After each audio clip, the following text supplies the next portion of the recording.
We are live, Wide Right CFB, with the sink washing dishes in the background. What's up, Lindsay? How are you? Do you need an introduction tonight? To the man that needs no introduction. The answer is no. I do not need an introduction. Well, very good. So we have one viewer right now. That viewer happens to be me. Watch, I'm going to tap in something here. Type. Oh, we got two viewers. All right. Anyone in the comments yet? No one's in the comments yet. Oh, wait. Hold But wait. You're going to be in charge of comments tonight. You're going to be the Steve Wrench is in the comments tonight. Oh, what's he doing it? How about them apples? Pat Paulson.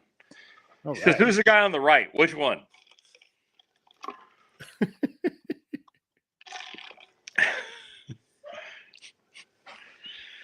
So anyways, Lindsay, why don't you gripe about the college football bowl games real quick? That would have been a good gripe for the beginning of the show, not for the backstage. When I was a kid, you had, what, 3? I can't remember. Orange Bowl, Sugar Bowl, Rose Bowl. That's what you had. And we were thrilled to watch them. The Cotton Bowl. You forgot about the Cotton Bowl, of course. Yeah, the Cotton Bowl. And then, I don't know when, we now have the Cricket Celebration Bowl, the IS Forest Salute to Veterans Bowl, the Scooters Coffee Frisco Bowl, the Arts of Sport LA Bowl, the Boca Raton Bowl, the RNL Carriers New Orleans Bowl, the Staff DNA Cure Bowl, Union Home Mortgage Gasparilla Bowl, and the list goes on. I don't like. What about the Hawaii Bowl? Are we a fan of the Hawaii Bowl? We can let that one slide because I believe that one is an older one. But man, we used to have the Bluebonnet Bowl in Texas. Believe it or not, I didn't know that. Okay, yeah, back in the day, yeah. They almost had a bowl game in Austin. Believe it or not, it was going to be the Bat City Bowl. I'm not kidding. I'm serious. I'm completely serious here. I'm not bullshitting you right now. So, but now we have the AutoZone Liberty Bowl, DirecTV Holiday Bowl. The Liberty Bowl's been around forever. The Liberty Bowl's a traditional game. It's one of my favorite bowl games to get played, by the way. Right, and while I can appreciate that, and I absolutely understand why Are you a big fan of the Wasabi Fenway Bowl? Can't say I am. Don't they have the Pinstripe Bowl? They have the new era Pinstripe Bowl. Do they? Yeah, I think. Oh, it's the Bad Boy Mowers Pinstripe Bowl, but it's still the Wasabi Fenway Bowl. Does UConn versus North Carolina at Fenway Park excite you? Somehow, no, it doesn't. All right, hold on. I got one for you. How about the Snoop Dogg Arizona Bowl? First of all, I don't know how Snoop Dogg keeps getting work in any industry.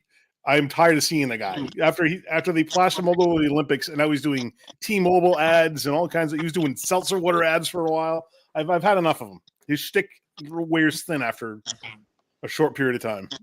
Yeah, but that's me. All right. Hey, Christian, you got a link. I sent you a link. Is he in the back stream? Oh no, Hunter's in the back. At the stage, Christian, you got a link. What's up, Hunter? Whoa, hold on a second. I gotta. What's up with the head there, bro? Got a haircut? You got the. Did you have that haircut recently? A couple days ago. Did you pay money for it? Like $15 plus a tip. $20. Man. All right. Do you like it? Yeah, it's all right. Makes it easier to wear my cover. They don't really sell covers for like big fucking heads plus hair, so it's kind of like, Hey, Christian, if you're watching, make sure you check your link. I sent you a link. I don't have a way to text him. I know I sent it to him. I'm almost for certain. We have 7 people watching right now. Can you believe that? Holy shit. It's a miracle. Exciting. All right. So, Hunter, Lindsay was like, he was real excited about the Cheez-It Citrus Bowl and the Relia Quest Bowl and the Tony the Tiger Sun Bowl. Okay. Yeah. He really wanted to talk about the Snoop Dogg Arizona Bowl or possibly the Pop-Tarts Bowl. not to be outdone by the Surf Pro First Responder Bowl or the Duke's Mayo Bowl. Hey, don't talk shit about the Serve Pro First Responders Bowl. Texas State's the reigning Serve Pro First Responders Bowl champions, and we're going to go back and beat the fucking North Texas Mean Green in the Unnecessary Roughness Bowl like they fucking deserve a hand across the fucking face. His getting hot here tonight. enthusiasm is why we do this show. Whew. Oh, man. We're all going to need a cool down Motherfucking session after that. cats. All right. Well, let's start off with the number one thing we need to talk about, and that's Army-Navy. That's why we're here right now. That's the most important thing in college football this weekend. I don't care about the Heisman. The Celebration Bowl is awesome. We're going to talk about that too. But I want to talk about Army versus Navy. We make them the priority to salute to the service academies. Now we're taking the two biggest academies facing off in one of the oldest rivalries in college football, Army v. Navy. Lindsay, who are you taking in this matchup? Navy's unranked, and Army's ranked number 22, so we actually have a ranked team. Are you going to take the upset? Are you going to take Navy to defeat Army? Or are you going to go with the Black Knights of the Hudson to win this game? This is for the Commander-in-Chief's Cup as well.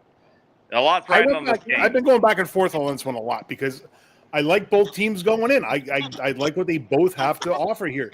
But in what I hope is a real rock'em sock'em, put up your dukes and blast it out kind of game, I'm gonna side with Army on this one.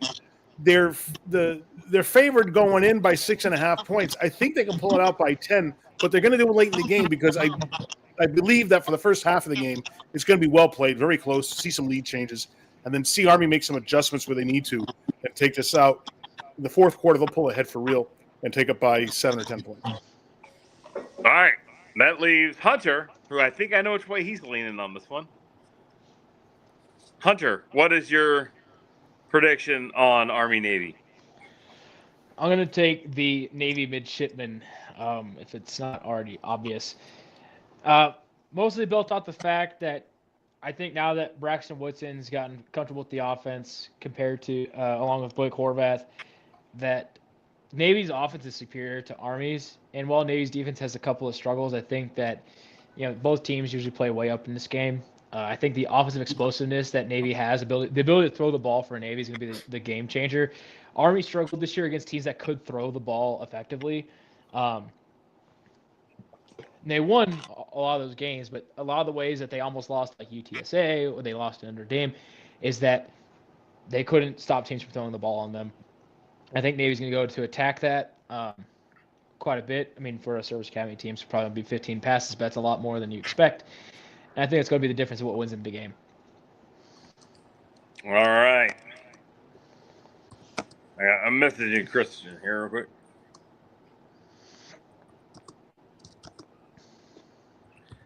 All right. Well, I'm just going to cut to the chase. Blake Horvath plays in this game, plays effectively. Navy wins this game. Blake Horvath doesn't play in this game. Army's going to win this game hands down. That's my pick. I'm sticking with it. All right. When Jude and Christian come on, we'll get their picks. But till then, I want Hunter. This is pretty unique right here. Hunter knows more about HBCU football than anybody I know. So I want you to kind of explain what's going to happen this weekend with HBCU football. All right. Well, they on same day as Army and Navy. I will admit I'm not a fan of another game being played on Army Navy weekend, but that's just me. We'll be playing the Celebration Bowl. It's the champion of the SWAC versus the champion of the MEAC. And I'm trying to get it pulled up here on ESPN to give you the lines, but it's just not pulling up. Which is interesting. South Carolina State by 2.5, 53.5 over under. They're playing in at the Mercedes-Benz Dome in Atlanta, Georgia. So for the Celebration Bowl, South Carolina State Bulldogs favored by 2.5 against the Jackson State. What are they? Tigers, I believe, led by Coach T.C. Taylor. T.C. Taylor took over for Deion Sanders. As many people remember, Deion Sanders was the coach at Jackson State, and they've continued to win. They had a down year last year, and then now they're to the point now they're competing for a Celebration Bowl and what's effectively called a Black National Championship. The winner of the Celebration Bowl is considered the national champion of all HBCUs. even though there's a Division II and all that. So it's gonna be should be an interesting game. I'd say that you'll see with South Carolina State they tried to throw the ball deep too much. They don't versus like Jackson State's a lot more of a kind of a setup to run team. Um, I'm gonna go with Jackson State. I think TC Taylor has that team really focused. They're a run first team that throws off play action, which has seemed to work really well at the FCS level for all different conferences. So I'm gonna go with the Jackson State Tigers. Yeah, I'm gonna go with Jackson State Tigers as well. See if I can get the full in-depth numbers here. All right. Unfortunately, it's So- just not easy to get. So Ken brought up an interesting topic here in the chat. He goes, "How about North Carolina's new head football coach? What do we think about?" I mean, he's definitely younger than Mac Brown by a probably year. 7 months. Hey, but he dates at a younger level. You know what I mean? Like, Way younger level. Go Bill. I mean, Max Wise probably like in her 60s. Bill Belichick dates, I mean, co-ed's got to watch out. That's all I got to say. So there's a lot to unwrap here. There's a lot. What I like about it is you're bringing in a proven leader into the situation. He's going to have to learn how to play in the portal, though. He's never well, I don't know if he's ever coached college football, but he hasn't coached in this era of college football. It's going to be unique. I think his coaching style will work out. His son is coached in this era of college football, so I think he understands some. And I know his son's going to be on the staff, and I'm sure he's the coach in waiting type deal. I think he's going to get a lot of people that want to go there and want to play. Does that make them contender in the ACC? Yet to be seen, right? Can you have a one-year turnaround in this era of college football? Absolutely. But it's yet to be seen because other teams have gone and they're rebuilding at the moment and they're stockpiling talent as we speak. So it'll be interesting to see what happens. I think for all the places to go and conferences to go and all that, this is probably one of the better places to do it because North Carolina has resources. They're not always willing to use those resources, but they definitely have those resources. Belichick came with like a 400-page Bible manifesto, take your pick of how you want to call it, came with a plan. And, he seems to be excited about, doing the most important thing in college football, that's recruiting. I don't know if his approach is to be recruit more heavily towards the portal or recruit more heavily towards high school players. But we've seen with Deion Sanders, Deion had success without having to go on visits. He didn't go and see guys; they came to see him, and it's been successful. So a guy like Bill Belichick, a lot of high school quarterbacks, defensive players, defensive backs certainly. If you're a defensive back and you're in the transfer portal and North Carolina offers you, you should probably consider going to North Carolina because Bill Belichick's, been the coach of a litany of great defensive backs. Even now in the NFL, the Patriots' defensive backfield is still one of the best in the NFL. So I would say that's a pretty good idea to go there and learn from one of the best. We'll see how the offense shakes out. I don't know who's going to bring in. Hopefully it's not Matt Patricia, but we'll see who he brings in there on the offensive side of the ball. I expect they're going to be probably a run primarily play action type team, something similar to like what Washington has offensively or what Texas does offensively, maybe with a little less inventiveness, but something similar. Or what Indiana does. Well, Indiana's a little bit different, but something similar to those kind of offenses, the under centers, pistol, more focused to run types offenses. But it's going to really come down. Be dictated by the personnel they can get out of the portal. I'm going to say they're going to probably target that kind of personnel. And it's a little bit easier. I don't think they're going to be like a 5-wide type team. It'd be really interesting if Belichick had a 5-wide team. So we'll see. But yeah, it's going to be pretty interesting. I just want to see how he approaches the most important thing in college football, and that's recruiting. Obviously, other than winning. The most important thing in college football to win is to recruit. So he's going to have to recruit. Belichick had an approach. What Ken says. I heard about it this morning. Someone said he demanded to be able to coach like an NFL team. What's the difference? Well, the only thing that's different is scholarships are guaranteed through the season. I guess you could kick somebody off, but it's not like you can go and acquire talent in season. So that would be the difference from the NFL. The NFL, you can make trades and stuff like that in season. The other difference the other difference is that generally at the college level, coaches have a lot of control of the players.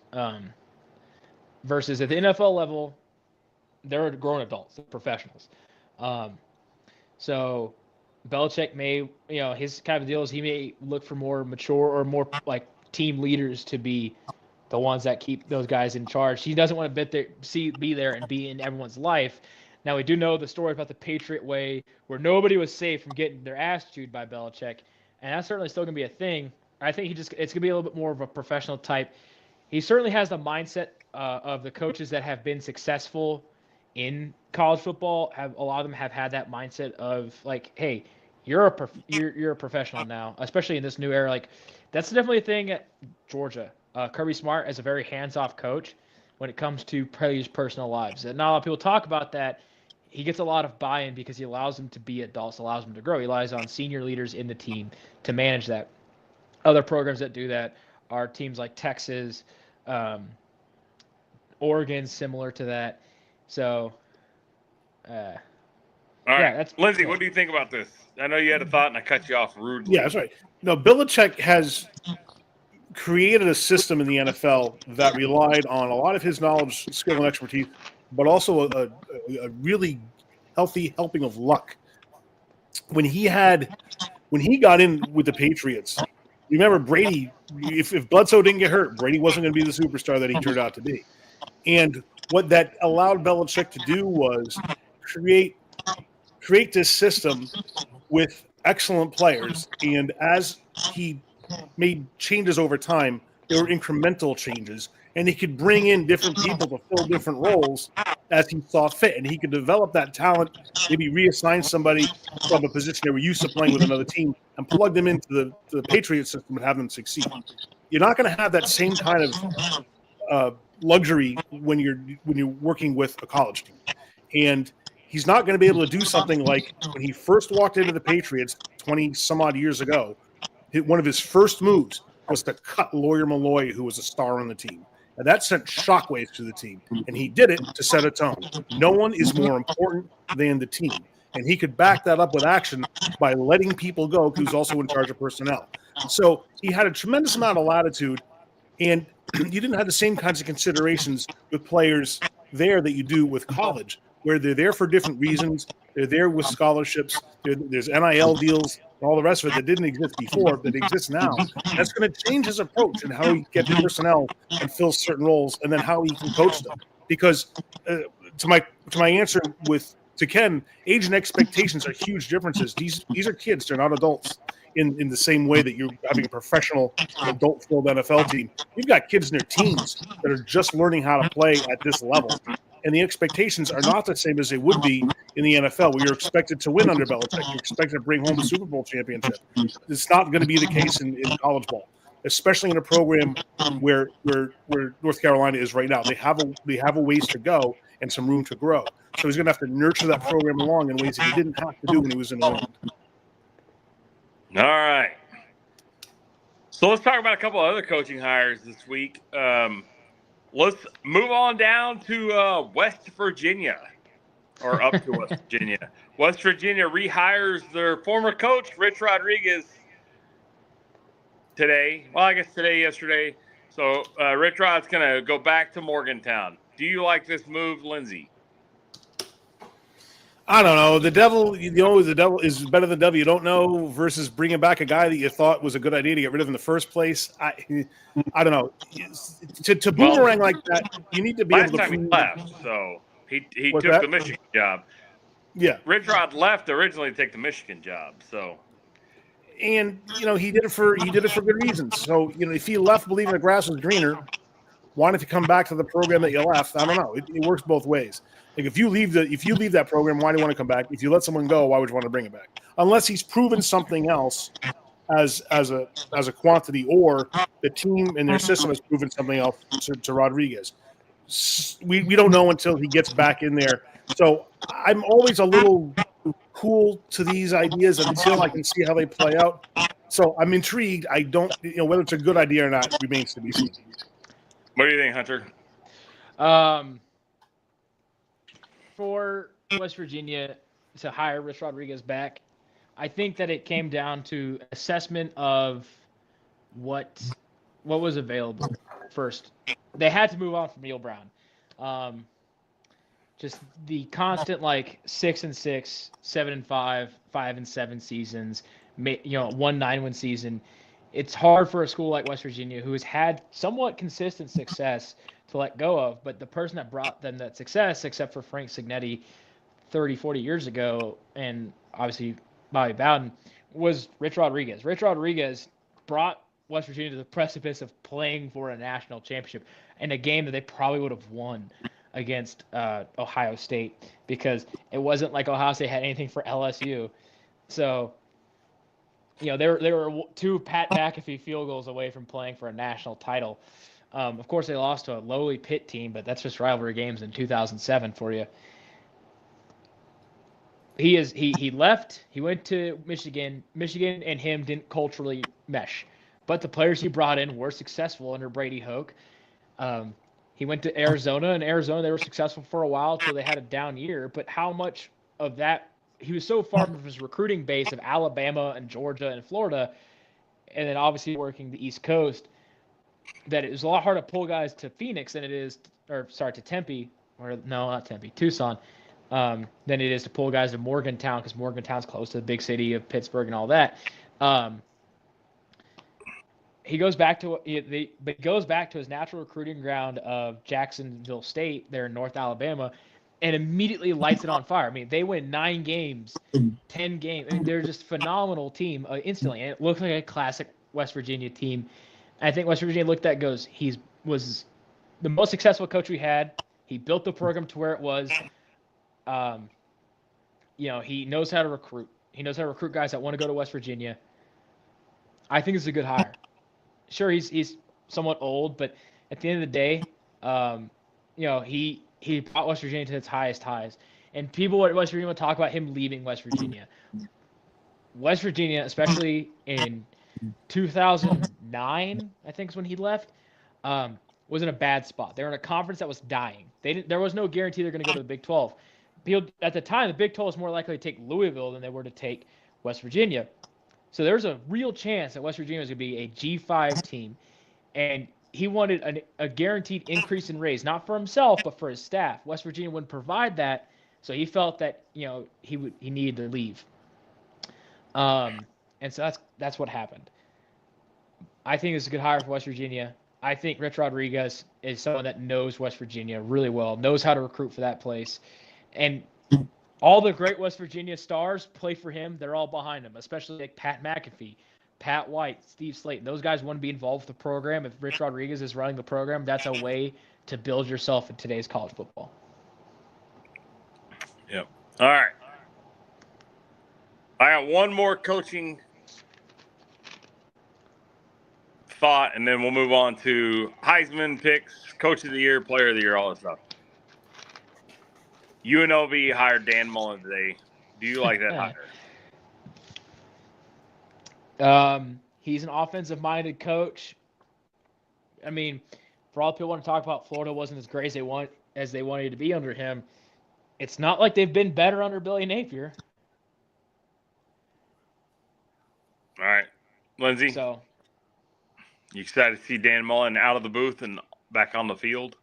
I think it's a good move. I think he's in his element there, and he should do pretty well for himself. From New Hampshire to Nevada. Right. So the real question is Tom Herman going to be his offensive coordinator? Could be. Could be. All right. On to let's go talk about some fun stuff here. All right. We're going to pick in this order. We're going to pick the Heisman, the Defensive Player of the Year, because we all know the Heisman goes to the Offensive Player of the Year, the Assistant Coach of the Year, and the Coach of the Year in that order. And we'll start with Hunter. I'll let Hunter go through it and explain everything. And we'll start now. Heisman, who are you picking, Hunter? I agree with the 4 Heisman finalists. I think that's a pretty good selection. All those guys really showed us a lot of great plays this year. Great play. Dylan Gabriel, obviously the leader of the current best team in college football as it stands right now, the Oregon Ducks, has led them to an undefeated season and on the precipice of winning their first national title. So we'll see if he takes care of business. Personally, I hope he doesn't, but that's just for a whole other reason. Cam Ward is one of the greatest stories in college football. I mean, the guy went from he wasn't even a scholarship player at UIW. UIW doesn't have scholarships. They just have cheaper tuition. It's a private school. He went to UIW from West Columbia, Texas. I mean, he played in the wing T system. Brazoria County. Ask me how I know about Brazoria County. Yeah. He went from there to UIW. He played a wing T system in high school, but he was from what I've learned, a very good prospect. He just didn't get to play in a system where he got to throw a lot. He goes to UIW, lights it up. I watched him play against Texas State at the time. They beat Texas State too. It was embarrassing. And I thought how is this guy in the FCS? I mean, he just has the arm talent, the playmaking. Yeah, he was playing against Texas State, but he looked like a Power 5 quarterback playing against Texas State. He beat them like he should have beaten a bad Jake Spavital coached Texas State team. He then goes to Washington State, and they just don't put around him the talent necessary to be successful with him because he was really good there. And then he goes to Miami and just lights it up at Miami. He's projected to be one of the first picks off the board. And really, if Miami had a worth the shit defense, if they weren't fucking terrible, they'd be playing in the college football playoff right now. So Cam Ward's a great pick for the Heisman. He's definitely earned it. He's a great story. One of those true, from small to big stories there. For our top two contenders, though. First, I'll talk about Ashton Jeanty, one of the greatest running back seasons we've seen since Barry Sanders. Teams lined up, stacked 10 guys in the box to stop him, and it still didn't work. One of the great running backs we've ever seen, and he's certainly going to be a great player for the Dallas Cowboys. He's going to win them a couple Super Bowl rings, things like that. And then we have Travis Hunter, someone that's, it's been a long time since we've seen someone play both sides of the ball at a pretty high level, be a productive wide receiver, be a productive cornerback. He's definitely has flaws in his game, especially on the defensive side of the ball, but his ability to be an asset to his team in multiple ways is just undeniable. But with all that said, it's definitely it's hard to pick between Hunter and Jeanty, but I definitely looking at the fact that surprisingly their strength of schedule is pretty similar, and how one person was the only reason his team won, and the other person, the team could win without him and lost with him. I'm going to go with Ashton Jeanty as my Heisman pick for the 2024 college football season. All right, who's your defensive player of the year? My defensive player of the year. There's a lot of choices, right? Some people probably think that Travis Hunter should be the defensive player of the year, but when you look at his stats on defense, they aren't really as good as they should be. I get that, everyone's always play both sides. But the whole deal is if you're playing both sides of the ball makes you a worse player on one side of the ball, is that really a benefit? Great pass rushers this year. Defensive linemen, linebackers have done great things. Danny Stutzman of Oklahoma was a good example of a great linebacker for his team. Kyle Kernard for South Carolina, and a do-everything linebacker, edge rusher, defensive lineman, played everywhere on the defense for South Carolina, is a great pick. And then finally, Jahdae Barron, the field side corner for Texas, has been just an astonishing player this year. Leads the team that leads the SEC in interceptions. He actually leads the country in interceptions now. He made what should have been a game-winning play against Georgia. The guy makes plays. And the biggest moments when you need a play made, Jahdae Barron makes it. So if it's not obvious enough, I'm going to take Jahdae Barron as my pick for the defensive player of the year. All right, Hunter, who's your assistant coach of the year? The top assistant in the NCAA. So it really comes down to two people for me. One is Will Stein at Oregon. He coaches the best offense in college football this year. I would say that Oregon has the best offense. It may not be by the numbers, but the eyeball test says it's the best offense in college football this year. And the coach that coaches the eyeball test best defense in the country, and that's Pete Kwiatkowski out of Texas. They've come into the SEC, and they have stuffed every SEC team except for Georgia, and even then they held them to 19 points and only 13 in regulation. It's a pretty tough task since nobody else has even come close to that. Whoa, one sec. phone decided to freak out. He's coached the best defense in college football. So one coach has the benefit of having a lot of, or they both have the benefit of having great players, a great head coach to work for. One coach coaches in the Big Ten and has had a little bit easier of a schedule, and their offense has not shown up sometimes. The other one coaches a defense that has held people absolutely down all year and has given their team every reason to win the game. I'm going to go with Pete Kwiatkowski out of Texas for the assistant coach of the year, because really, if you watch the games, the only reason Texas isn't undefeated is because of the offense. All right, Hunter, and the final question is, who's the best head coach in college football right now this year? Who's done the best job? The best head coach this year is going to be Curt Cignetti for Indiana. I mean, I'm not going to play it around and go, well, Dan Lanning, Kirby Smart. It's Curt Cignetti. He took an Indiana team who has never seen this amount of success before, not even close to it, and has brought them to the college football playoff, and really was one game away from maybe even getting a first-round bye. I mean, there's an excellent team this year. There's nothing that you can't say positive about what Curt Cignetti has done for Indiana. I mean, they lost to Ohio State in a tough game, and they made some mistakes, but really at the end of the day, I mean, they've done everything else that it takes to win and win big. They've done all that's been asked of them. They're gone 11-1. They've won the games they should win. They only lost one game that they were expected to lose anyway. So it's a certainly impressive turnaround for Indiana and Curt Cignetti. That's a great story for them. They get a chance to beat who I think's a rival in Notre Dame. I assume they're both in Indiana. They're rivals. But I know Purdue. You gotta win. Hey, it falls back to the age-old thing. You gotta win for your rivalry. Well, we'll see. He's got a chance to win. So we'll see what happens. But that's my coach of the year pick. All right. So I'm gonna pick her quick, and then we'll let Lindsay go. I'm gonna take Ashton Jeanty to win the Heisman. I think Travis Hunter's probably gonna win the Heisman, but I'm gonna lean Jeanty. I think Travis Hunter playing both sides of the ball is what gets a lot of people. They like that better, but I don't get to vote for the Heisman, so that's where I'm at. The best defensive player in the nation, I can't deny it. Hunter said it. It's Jahdae Barron. He leads the NCAA in interceptions. The guy is amazing. He's gonna do well in the NFL draft. The assistant coach of the year, man, it's hard to go against what you said. That'd be the Frank Broyles Award, right? Right. Yeah, I would have to say that, and then or anywhere that Joe DeCamillis is currently. Because he is the special teams coordinator at South Carolina, who has by the numbers, best special teams in the country. Yeah, so I got to go with Joe DeCamillis on that one, just to be different. Not to saying that PK is not a deserving coach, but Joe DeCamillis, everywhere he goes, the team plays better. So gotta give a shout out to that guy.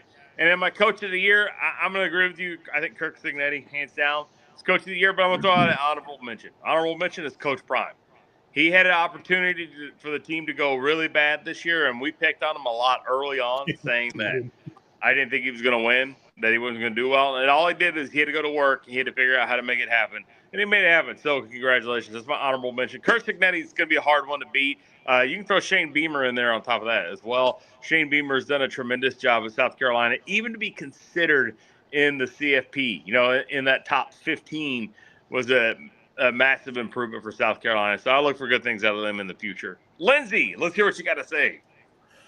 It's hard to disagree with a lot of what you guys said, but I'll stray away on a couple of things. It's tough to deny the excellence that Oregon has been showing this year, and I think it's a testament to the system they have in place, the coaching and the players. And for that reason, I think Dylan Gabriel's got a real shot at the Heisman. And although I'm not as versed in the assistant coaches, I will say that we should not count out Dan Lanning to also be in that discussion for the top coach, because their program's been so good and they've done so many great things. They're sitting on top of the heap right now, and they've shown themselves to be unstoppable. So I like what they've been doing, and it's hard not to give credit to the players and coaches and put them in the running for these awards. Who's your Heisman pick? Dylan Gabriel? Yeah. All right. Dan Lanning's your Coach top of the year. top head coach. All right. I Yep. can't disagree with either one of those. Nope. Can't disagree with Can't them. deny. I guess you go Will Stein for assistant of the year. The offense- I mean, He's the offensive coordinator at Oregon. yeah, I'm not as versed with the assistants, unfortunately, so I'm not gonna give you anything that's worth listening to. So I'll just All right. go with what you guys say. Well, now I'm gonna get to the easiest part of our show, the pick'em part, the part that we're best at. Let's go pick some games that don't matter. You All all right. ready? All I right. don't know about best. I don't know about that best part. All right. So we've already talked about Jacksonville State and South Carolina State. I'm gonna go with Jacksonville State. Hunter's going with Jacksonville State. Lindsay. No, I'll take South Carolina State by a touchdown. Oh, all right. I like it. Yeah. I like it. All right. I think it's the I-545 salute to the Veterans Bowl. IS4S is what I got. I don't know. The IS4S Let's not know. call it salute that. to Veterans Let's Bowl. not call it the All right. IS4S. We have salute. South. Call Hey, it the this is salute on to Veterans Saturday at 8 p.m. This is probably during the Heisman. What if they had somebody from South Alabama or Western Michigan in the Heisman race? What would they have done? Well, South Alabama's best players in the transfer portal, so. That's like the financial Heisman. Fluff Bothwell. He has an excellent name, Fluff Bothwell, true freshman. running back. He's Heisman name category automatically. I mean, if he played at a better team, he might be a Heisman running back. The guy, I like to say it a lot. The guy runs with some hate in his heart. I mean, he runs motherfuckers over. Oh man, like I said, the best name in college football that I've ever heard to date is the coldest to ever do it, Crawford. Louisiana Tech's current wide receiver. All name list. All right, I'm gonna leave South Alabama in this game, even though they don't have their best player. They're playing in Montgomery, Alabama. They're favored by 8. I don't know anything about Western Michigan. I'm behind on my Mac, so I'm gonna go South Alabama. They're gonna cover. Lindsay. I agree with you there. I think they'll cover easily, and I would look for this game to not be as close as the line's going to indicate. I think South Alabama will do well early on and take control of the game before halftime. All right, and you can get into this game for $29, Hunter. What do you think? Oh, I wouldn't spend $29 to go to this game, but I'm going to give South Alabama the kiss of death here and pick them to win as well. I think that Major Applewhite has them going in a good direction. Gio Lopez played some great football this year, even without Fluff Bothwell there to take on a lot of the offensive load. I think that South Alabama is going to win. I think they're going to not cover. I'm sorry, they're going to win by a touchdown. I think Western Michigan will cover. It should be a fun game, though. A lot of run the ball, a lot of play action, some cool stuff like that. Look for a lot of window dressing on your runs, so a lot of motion, a lot of tight ends, splits, cool stuff like that. If you like to get really nerdy and into it, that'll be what to look for in this game. All right, on Tuesday, December 17th at 8 p.m. on ESPN, the Toyota. Well, it's not Toyota. It's the Scooters Coffee Frisco Bowl from the Toyota Stadium in Frisco, Texas. This is between number 25 Memphis and West Virginia. Now, Memphis is favored by 4.5. Vegas We are says actually live. 58.5 is the total points here. Man, I'm only Memphis on this. I think Memphis is just a complete team. West Virginia, it's great. They're going to do well next year, but I don't see them winning this game. And I would take Memphis to win by more than the 4.5. Lindsay, what are your thoughts on this? Weren't you the one to say last week that Louisiana was going to beat Marshall by like 3 touchdowns? Boo. Do I remember that right? To be fair, I would have said the same thing. I didn't expect Marshall to go out and win the last one for their coach before he left. No one saw that coming. Hey. It just dawned on me as I'm thinking, this sounds vaguely familiar. Why do I remember this? And I was like, oh yes, the Marshall discussion. You like how I'm wrong all the time? We should Hey, keep Doc, does that more mean careful wrong track all of the time? the record on these pigs. No, it would Or don't, or not. All right. We got Hey, look, Memphis I'm and West Virginia. undefeated every week if you ask me. Well, So that's true. Some of I'm the gonna- time, I'm right all the time. But that's only about 40% of the time that I'm right 100% of the time. 60% of the time works every time. Yeah. There's only a 20% chance of that, though. All right. We have diminishing probabilities. All right, Lindsay. Memphis, West Virginia. Who are you taking? I'm gonna be the black sheep and pick West Virginia for the upset by a touchdown. All right, Hunter. Memphis, West Virginia. Who are you taking? Well, Memphis has a pretty good record in bowl games against Big 12 teams. I'm going to take the Tigers to win this one. West Virginia, they got a lot of excitement coming into town with Rich Rodriguez, and we'll see how it goes. But I think Memphis is going to win this game. West Virginia has beaten 0 teams with a winning record this year. Fun fact. So I'll go with Memphis All right. 14. Another team with West in their name on Wednesday, December 18th at 4:30 p.m. on ESPN. The Boca Raton Bowl from FAU Stadium in Boca Raton. The Western Kentucky Hilltoppers take on the James Madison Monarchs. Dukes. James Madison's favored by 9.5 points. Did Western Kentucky have a player leave the team, or did the team leave? All right. No. With that said, I hate bowl games that happen in the middle of the day before Christmas. I'm not going to be able to watch this game. Yeah, at the middle of a weekday. Yeah, like I'm at work. I mean, I might make it home for the next game, the Art of Sport LA Bowl, but the Boca Bowl, maybe they're doing it for the people that live in the town. You know, Boca's where people go to retire and die. You know, like, oh, we gotta get over and watch the game before dinner at 3 in the I afternoon. get why they do it. They do it so that you're not like multiple bowl games aren't competing against each other at the same time. And they don't have to worry about it. Nobody's watching this fucking game no matter what. It's $107 to go watch this game. $107. The old folks will hit Denny's first, get their dinner out of the way by 2:30, give themselves plenty of time to digest. Do they have AARP discounts at this bowl game? To be That'd be fair, a great idea. Western Kentucky and James Madison fans travel really well in their respective conferences. It's a good thing to see that, like, that's like the going prices to get into this game. It means that people are going to it. Like, the worst thing, like, that's what I hate about the Bahamas Bowl. Like, it's a cool location, everything. There's no fucking fans there. None. All right. Well, I'm gonna record this game so I can count the number of heads in the stadium. It's gonna be more than the people show up at Toledo to watch Pittsburgh play for $11 a ticket. All right. So on Wednesday, December 8th, did we even get Lindsay's pick on this one? Lindsay, who's winning this Western Kentucky James Madison game? James Madison by 10. All right. So Hunter, did you pick it? No, I'm going with the Dukes by 10 All as right. well.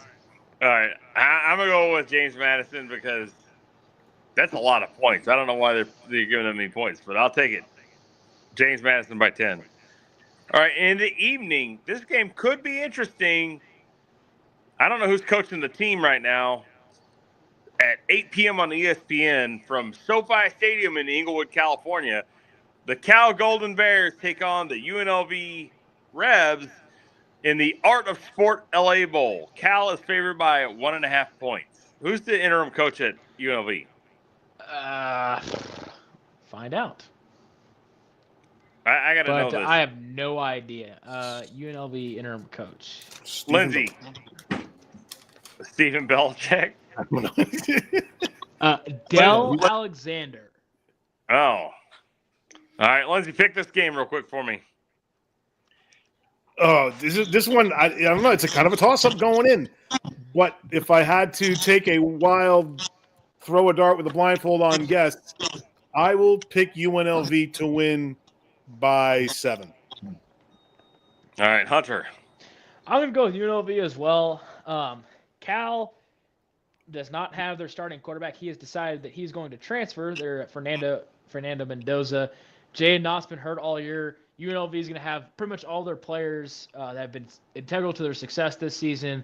So I'm going to go with UNLV. And now if Brendan Marion's not coaching in this bowl game, then I'll probably not pick UNLV. As the Dragon pulls out his balls. You think that's stinky? All right. What? I'm just Timothy Sprague earning himself a trip. away. All right. Can't have that, man. You gotta keep it. You gotta keep it. You gotta keep it actual. All right. Let's talk about football. I don't give a fuck about that guy. Eh.